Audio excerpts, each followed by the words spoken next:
문재인 대통령 당시에는 여성 대법관이 4명까지 있었는데 지금 현재 2명의 여성 대법관이 있고 후보님이 들어오면 3명으로 됩니다. 역사적으로 봤을 때 역대 대법관의 여성 비율은 5%밖에 되지 않더라고요. 여성 대법관 지금 충분하다고 생각하십니까? 충분하지 않다는 것이 제 생각이고요.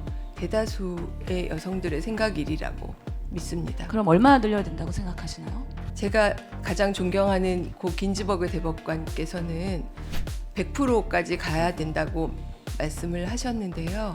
저는 인구 대비 대표성은 유지할 수 있으면 바람직하다. 인구 대비를 하시면 적어도 반 이상은 돼야 된다고 생각하시는 건가요? 반대하실 분들도 많이 계시겠지만 향후에 좀 더 사회적 논의가 필요한 부분이라고 생각합니다. 후보자께서는 한국 젠더법 학회 부회장이고 젠더법 연구회 회장도 역임하셨기 때문에 젠더에 관련된 전문가라고 저희는 알고 있습니다. 맞습니까? 네, 살다 보니 그렇게 되었습니다. 예. 근데 저희가 대법관 구성에 대한 그 성별 비율을 좀 파악을 해봤어요. 2017년 기준으로 문재인 대통령 당시에는 여성 대법관이 4명까지 있었는데 지금 현재 2명의 여성 대법관이 있고 후보님이 들어오면 3명으로 됩니다. 역사적으로 봤을 때 역대 대법관의 여성 비율은 5%밖에 되지 않더라고요. 이런 성별, 나이, 경력 등의 구성의 다양성을 고려했을 때 여성 대법관 지금 충분하다고 생각하십니까? 충분하지 않다는 것이 제 생각이고요. 대다수의 여성들의 생각이라고 믿습니다. 그럼 얼마나 늘려야 된다고 생각하시나요? 제가 가장 존경하는 고 긴즈버그 대법관께서는 100%까지 가야 된다고 말씀을 하셨는데요. 저는 인구 대비 대표성은 유지할 수 있으면 바람직하다라는 생각은 갖고 있습니다. 인구 대비를 하시면 적어도 반 이상은 돼야 된다고 생각하시는 건가요? 반대하실 분들도 많이 계시겠지만 향후에 좀 더 사회적 논의가 필요한 부분이라고 생각합니다. 예, 젠더법 전문가시기 때문에 그리고 여성 대법관 후보이시기 때문에 이런 대법관에 대한 구성에 대해서도 강력하게 본인의 소신을 갖고 목소리 내셔야 된다고 저는 생각합니다.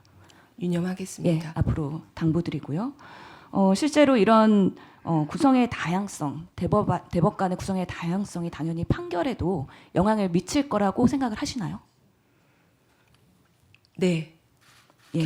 겪어본 일과 겪어보지 않은 일에 대해서 생각이 다를 수 있기 때문에 판결에 영향을 미칠 수 있다고 생각합니다. 예, 그렇기 때문에 더더욱이 다양성에 있어서의 구성의 필요성 이런 부분을 후보자께서 동의하신다면 앞으로의 강력한 목소리를 내주시면서 이 대법관에 대한 구성의 개선을 꼭 마련해 주시길 바랍니다. 유념하겠습니다. 예, 혹시 본인의 소신을 말씀해 주시면 좋을 것 같은데요. 여성 할당 제도에 대해서 어떤 견해 갖고 계십니까? 우리나라에서는 사회적 합의가 어려워서 법제화되기 어려운 것으로 알고 있습니다. 다만 상장회사, 제가 지금 표현이 정확치 않은데요. 에서는 적어도 한쪽 성별로 전체 이사를 채우지 않도록 하는 법은 입법화된 것으로 알고 있습니다. 다만 외국에서는 뭐 유엔이나 이런 다른 OECD 국가들에서는 할당제가 입법화된 나라들은 많이 있는 것까지는 제가 알고 있습니다. 그럼 해당 제도에 대해서 찬성하시나요? 그건 필요성 여부를 상당히 검토하고 지금 우리나라는 좀 성별 갈등이 첨예하고 그리고 그 근본에는 그 병역 의무가 도사리고 있기 때문에 그 부분에 대해서 좀 더 심도 있는 논의를 해서 병역 의무를 홀로 부담하는 것에 대한 부당함을 다투시는 분들에게 어떠한 그 설득력 있는 해소책을 마련해 드린 후에 전반적으로 좀 사회 갈등을 해소하는 방향으로 이루어질 수 있으면 하는 바람입니다. 예, 질문이 많아서 답변을 좀 간단하게 부탁드리겠습니다. 죄송합니다. 의료 대란이 지금 있는 거 아시고 있죠? 네. 매일매일 정부에서 브리핑을 하고 있는데요. 보건복지부 차관이 이렇게 발언을 했습니다. 의사 추계에 관련해서 상당히 과학적으로 이루어졌는데 여성 의사 비율의 증가 그리고 여성의 근로시간의 차이 이런 것까지 집어넣어서 분석하고 세밀한 모델을 가지고 결과를 추계했다. 그래서 해당 연구를 보니까 남성 의사 인력은 1로 기준했다면 여성 의사 인력은 0.9로 추산을 했습니다. 그리고 더더욱이 고령 여성 의사의 경우에 0.81로 추계를 했더라고요. 이렇게 남성과 여성의 인력에 대한 차이, 후보자께서는 어떻게 생각하시나요?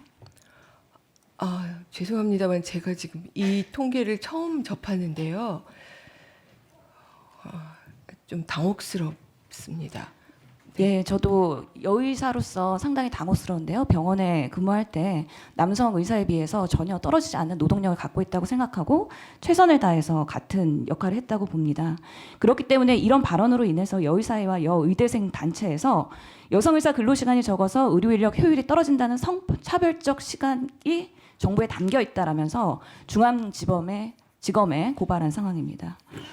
만약에 이런 전제라면은 여성 법조인의 노동력도 남성 법조인의 노동력보다 떨어진다라는 그런 연구나 근거가 있을 수도 있겠다라는 우려가 있습니다.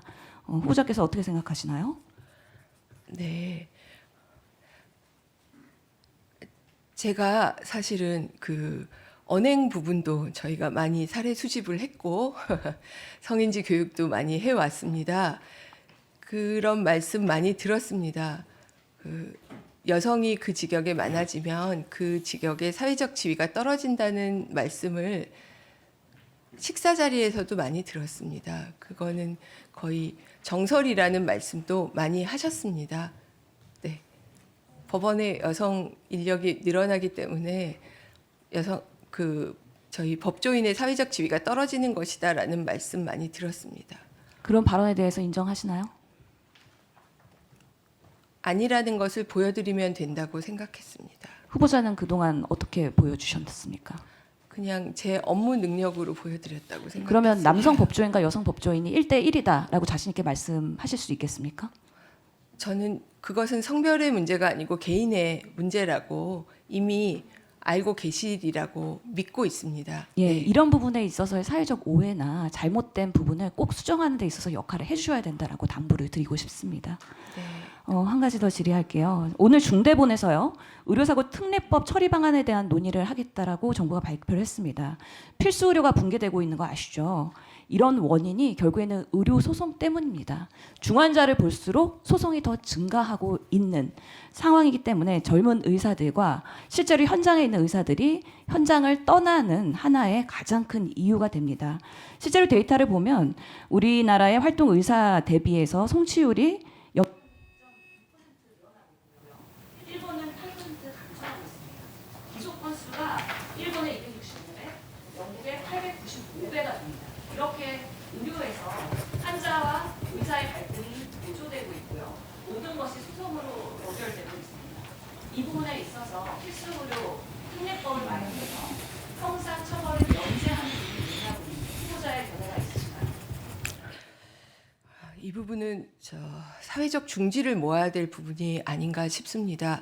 지금 사실은 의료뿐만 아니라 우리 사회의 다양한 부분이 그 형사처벌로 해결되는 부분들이 많이 있어서 좀 왜곡되는 지점들이 많이 있다는 생각이 드는데요. 이거는 사법부에 근무하는 제가 감히 말씀드리기는 조금 어려운 커다란 문제인 것 같습니다. 그래서 결국은 사회적 합의를 거쳐서 입법부에서 해결해 주실 부분이 아닌가 하는 생각을 가지고 있습니다. 네. 이런 부분들에 있어서 나중에 법안이 마련되면 입법부에서도 전형적인 태세의 변화가 있어야 된다고 생각합니다. 네. 네, 유념하겠습니다. 네, 수고하셨습니다.